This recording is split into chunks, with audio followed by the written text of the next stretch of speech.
Hello guys, आज हम लोग पढ़ने वाले हैं आमवात रोग के बारे में कि आमवात रोग क्या है, उसकी निरुक्ति, उसके हेतु, उसका संप्राप्ति घटक और उसके लक्षण सब कुछ हम देखेंगे आज। Okay, let's start.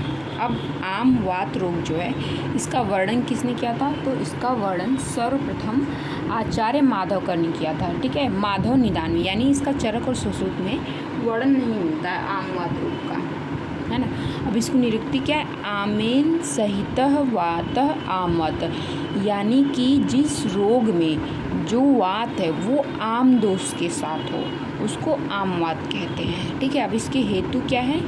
तो ये जो श्लोक है ये इम्पॉर्टेंट है, इसको आप लोग याद कर लीजिएगा।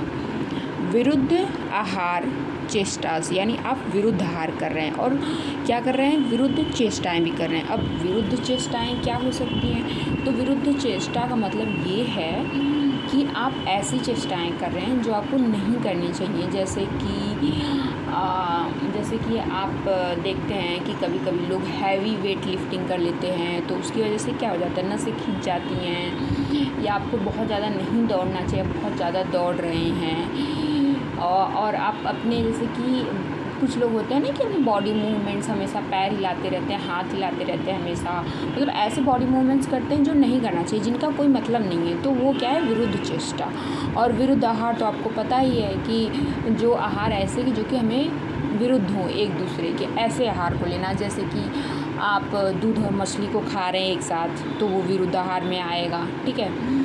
मंद अग्नि की वजह से होगा। मंद अग्नि की वजह से क्यों होगा? क्योंकि वो आम का निर्माण करेगा मंद अग्नि। और आलस्य की वजह से भी होगा। क्यों? क्योंकि आलस्य की वजह से कफ बढ़ेगा और कफ क्या करेगा? मंद अग्नि, और मंद अग्नि से आम बनेगा। और दूसरा क्या है? स्निग्धम भुक्तवतो, या स्निग्ध आहार विहार कर रहे हो तो ये भी क्या कर रहा है? ये भी कफ बढ़ा रहा है और अग्नि मंद कर रहा है। उसकी वजह से ही अन्नम व्यायाम कुर्वस्तसा, या फिर आप भोजन करने के बाद, ठीक है, भुक्तवतो ही अन्नम व्यायाम, भोजन करने के बाद व्यायाम करते हैं। ये इंपॉर्टेंट है कि आमवात में, कि भोजन करने के बाद अगर आप व्यायाम करते हैं तो आपको आमवात हो सकता है। अब इसके तो यही हमने यहाँ पे हिंदी में लिख दिया। अब आमवात का जो संप्राप्ति घटक है, तो पहले हम इसका वो देखेंगे संप्राप्ति चक्र, उसके बाद संप्राप्ति घटक आराम से आपको खुद ही समझ में आ जाएंगे। ठीक है, तो अब इसमें क्या हो गया? व्यायाम आदि, ये क्या कर रहे हैं? वात का प्रकोप। और स्निग्ध और विरुद्ध आहार क्या कर रहे हैं? आमदोष। वही मैंने आपको बताया था कि आप स्निग्ध आहार कर रहे हैं तो उसकी वजह से क्या हो रहा है? मंद अग्नि, कफ बढ़ रहा है। कफ क्या कर रहा है? मंद अग्नि कर रहा है। क्योंकि स्निग्ध, देखिए जो स्निग्ध आहार होता है, ठीक है, स्निग्ध हुआ या फिर गुरु हुआ, इसमें कौन सा महाभूत प्रधान होता है? पृथ्वी और वह जल। और जब आप चरक संहिता पढ़ते हैं तो उसमें साफ साफ लिखा गया है त्रिविधि कुच्ची अध्याय में कि जो गुरु आहार होते हैं वो पृथ्वी और जल महाभूत प्रधान होते हैं, तो वो क्या करते हैं? अग्नि को मंद करते हैं। जबकि जो लघु आहार होते हैं वो अग्नि और वायु प्रधान होते हैं, तो इसलिए क्या करते हैं? देखो, वायु भी है, वो अग्नि के जलने के लिए आवश्यक होते हैं। जैसे कि अगर ऑक्सीजन नहीं है तो आप कहीं अग्नि जला सकते हैं? नहीं जला सकते हैं ना, तो सेम वायु चाहिए। और उसके बाद अग्नि, तो अग्नि तो है ही, तो यही बात है। तो वात और इनका दोनों का प्रकोप हुआ। अब दोनों का प्रकोप होने से क्या हुआ आपका? दोनों का प्रकोप होने से देखिए, आम और वात मिल गए, स आम वायु प्रकोप, मतलब क्योंकि मूव तो यही कर सकता है ना, तो इसने क्या किया? इस दोष को लिया। जैसे पित्त भी प्रकोप हुआ तो उसको मूवमेंट कौन कराता है? वात ही। तो अब इसको भी कौन मूवमेंट करवाएगा? वात। तो धमनियों द्वारा सर्व शरीर संचरण। ठीक है, अब ये पूरे शरीर में जा रहा है, पूरे शरीर में जाके क्या कर रहा है? आम दोष और धमनीगत दोष। अब वहाँ पे भी धमनी में भी दोष होंगे तो उनसे ये आम दोष मिल गया। अब आम दोष का अधिक दूषित होना, जैसे कि विभिन्न वर्ण का हो गया, अति पिछला आदि गुणों से युक्त। अब आम दोष स्रोतों में क्या करेगा? अभिस्यंद, मतलब उसमें स्लिमनेस लाएगा, आपके स्रोतों में एक कोटिंग बना देगा। ठीक है, मतलब क्या कर रहा है? उनकी जो है नैरोइंग कर रहा है ना, स्रोतस की नैरोइंग करा। अब उसकी वजह से क्या हो रहा है? और क्या कर रहा है? दूसरा, श्लेष्म स्थान संश्रय। श्लेष्म स्थान संश्रय क्यों कर रहा है? स्वधर्मी होने के कारण, मतलब कि ये इसके जो आम के गुण हैं वो श्लेष्मा से मिलते जुलते, इवन इसके जो काजेज़ हैं वो भी वही हैं, कफ वाले ही हैं, ठीक है। तो उसकी वजह से क्या हो रहा है, स्रोतोत्संग हो रहा है। विशेषकर किस स्रोतस का संग होगा, रस्व स्रोतस का संग होगा, ठीक है। अब ये क्या कर रहा है, श्लेष्म स्थान में क्यों रस्व का क्यों हो रहा है, क्योंकि रस जो है वो भी आपके कफ के गुणों से मिलता जुलता है। आप कहीं पे भी रस क्षय के लक्षण आप लोग पढ़िएगा कि रस क्षय में सेम वही लक्षण आते हैं जो कि कफ के होते हैं, ठीक है। इसलिए क्योंकि रस क्या है, रस का मतलब पोषण, न्यूट्रिशन कौन सी चीज़ देती है, कफ को लिया जाता है न्यूट्रिशन से, बल से, जो भी बृंघट जितनी भी चीज़ें होती हैं वो कफवर्धक होती हैं, तो इसलिए ये इनसे मिलता जुलता है, इसलिए विशेषकर रस्व। फिर श्लेष्म स्थान में लक्षण की, अब यहाँ पे स्रोतोत्संग हो गया, तो जब स्रोतोत्संग होगा तो श्लेष्म स्थान में क्या करेगा, लक्षणों की अभिव्यक्ति करेगा। अब लक्षणों की अभिव्यक्ति में संधिशूल क्योंकि वात है, शोथ क्योंकि ये कफ रिलेटेड है, ठीक है, और त्रिक स्थूल आदि मतलब वहाँ पे पेन कर रहा है त्रिक में, सैक्रम रीजन में, फिर आम वात हो गया। अब वही अब इसके हम हेतु संप्राप्ति घटक पढ़ लेते हैं जो कि हमने छोड़ रखे थे, है ना। तो अब देखिए अब आपको समझ में आएगा। दोष त्रिदोष है, लेकिन कौन है, वात प्रधान है और आम दोष है। दूसरे में रस, मेद, मज्जा, देखिए सिरा, स्नायु, अस्थि संधि, ये सब क्या है, वही जॉइंट्स के पार्ट है। मज्जा भी वहाँ पे पाई जाएगी, मेद भी पाया जाएगा जॉइंट्स में। फिर स्रोतस में अन्नव स्रोतस, रस्व स्रोतस और अस्थिव स्रोतस, ठीक है। अन्नव स्रोतस को तो कर ही रहा है ना, अग्निमान दो रही, उसकी वजह से आम बन रहा है, तो आम तो पहले तो GIT को ही करेगा ना, फिर उसके बाद रस्व स्रोतस में जाएगा और अस्थिव स्रोतस में तो करेगा ही, क्योंकि वहीं की डिफॉर्मिटी है। श्लेष्मा स्थान मतलब कहाँ है, अस्थियों में ही तो मज्जा रहती है और वही श्लेष्मा का स्थान है। फिर स्रोतोदुष्टि तो संग कर रहा है, मतलब ऑब्स्ट्रक्शन कर रहा है। अग्नि में जठराग्नि और उनकी जठराग्नि और धात्वग्नि को वो करता है। अब धात्वग्नि क्यों कर रहा है, क्योंकि श्लेष्म स्थान में जा रहा है रस्व स्रोतस को, तो वहाँ पे तो धात्वग्नि होगी ना, उसको भी कर रहा है ये, ठीक है। यानी जो कि आपके श्लेष्म स्थान है, यानी कि जो मज्जा है वहाँ की अग्नि, जो अस्थि की अग्नि है उसको, प्लस जठर अग्नि जो कि आपकी मेन अग्नि थी उसको, क्योंकि उसी से तो आम बना था, जो कि आगे चल के वात के साथ विभिन्न स्रोतसों में गया और फिर उसके बाद वहाँ पे उसने धात्वग्नि मंदता कर दी, वही मंदता हो रही है। आम अग्निमान, देखिए अग्नि दृष्टि में जो मंदता होती है, मंदता को आपको बोला गया है सारे रोगों का कारण, ओके।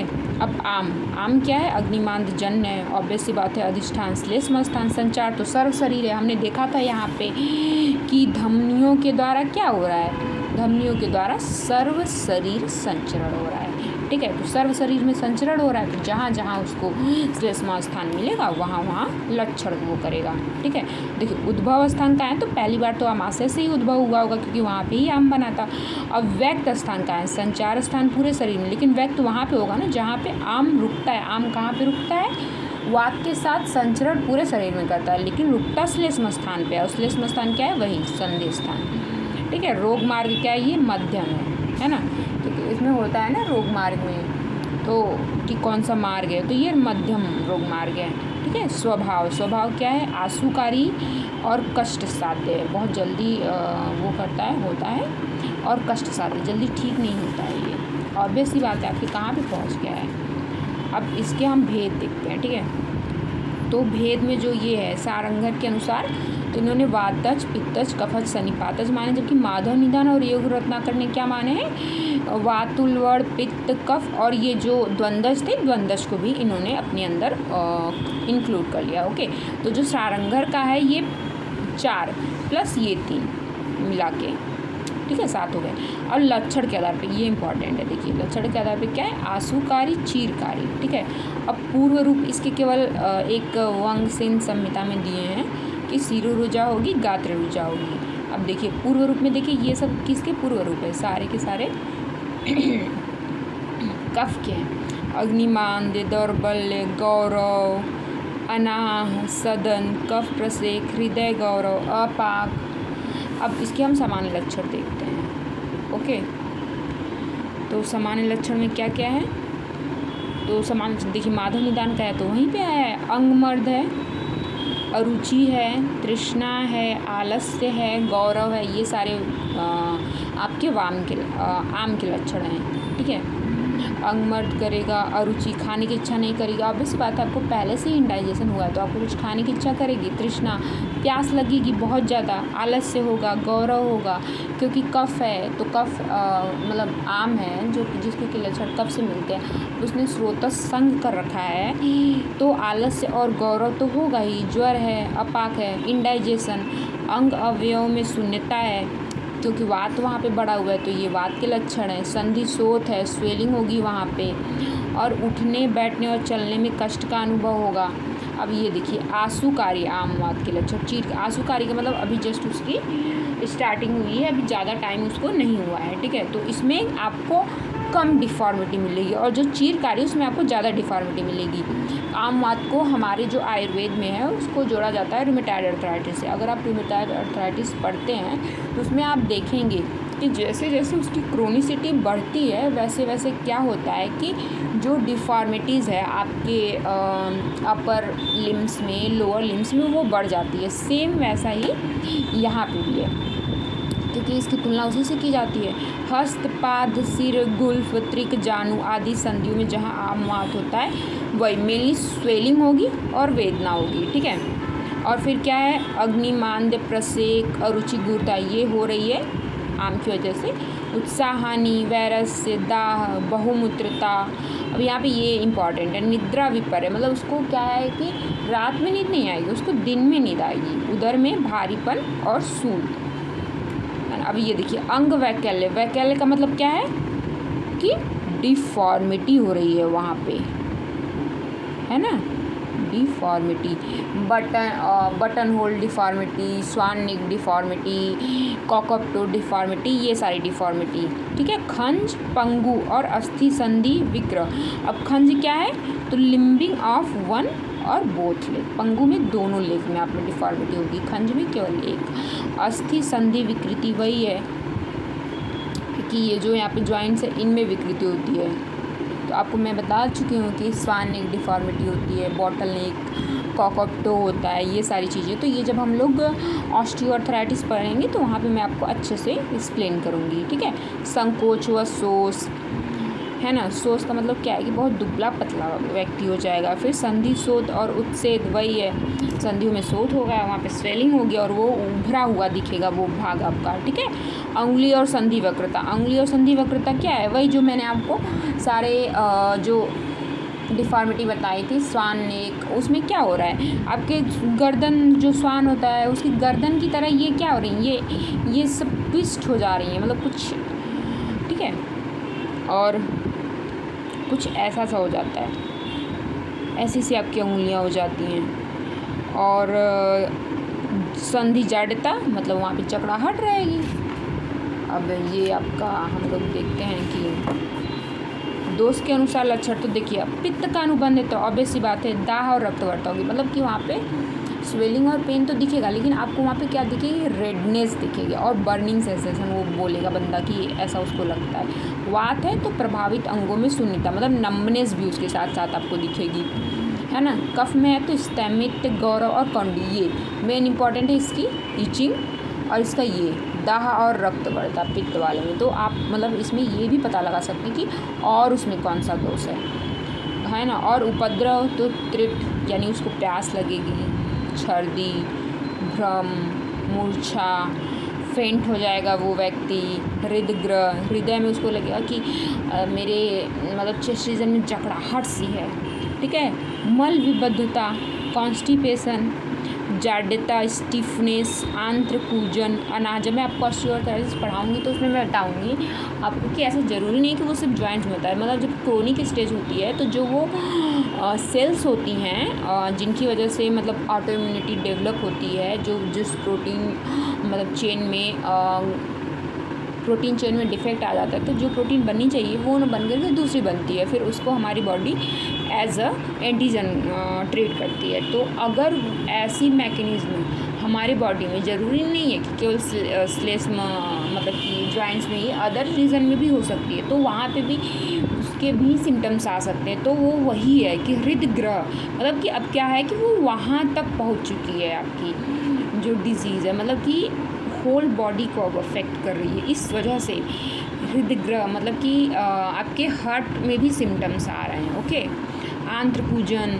ये सब चीज़ें हो रही हैं। अब एक दोषज वाला क्या है, साध्य है, ठीक है, द्विदोषज यहाँ पे जो कि अधिक ऐसा होता है, तो इसको मतलब याद कर लीजिएगा।